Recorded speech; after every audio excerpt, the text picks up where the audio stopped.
Howard Stern just cut a new deal with Sirius XM Radio, 5 more years.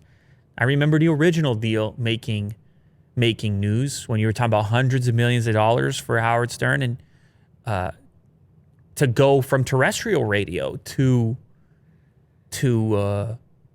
Sirius before it was even Sirius XM, and how big of a deal that was, bringing subscriptions, bringing revenue. Mm-hmm.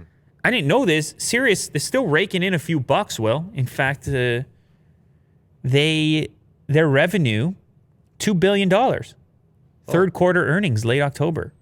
$2 billion. They're making money still. Yeah, that's not nothing. No, it's not nothing. So they want to keep him around, Stern around. He's the big... he's the main guy, right? He's the main guy. Is there anyone else? I think he's the main guy when it comes to satellite radio. Yeah. And so if that has anything to do with your $2 billion you just billed, you probably should give him $100 million, at least. So anyway, the rumor is that this 5-year deal is $100 million a year. It's been 15 years now that Stern joined Sirius. You mentioned, I don't know why he doesn't just go to podcast route like everyone else, but I was saying to you, I guess if it ain't broke, don't fix it. Obviously, there are some people paying for these subscriptions. I'm not personally a customer, but obviously there's enough people that are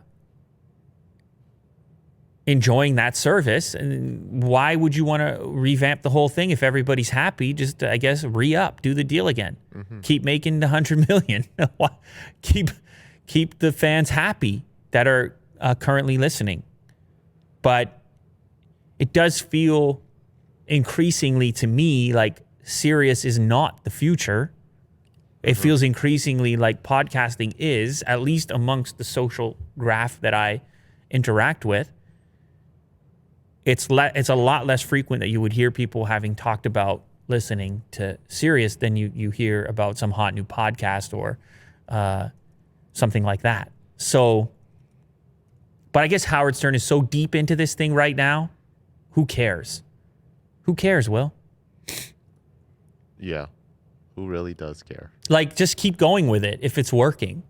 You don't have to necessarily be concerned with the next 100 million listeners. If you're him, you have your audience. You've been doing this thing for so long now. Take care of them in such a fashion that they're comfortable with, and count your 100 million per year on the way. Mm-hmm.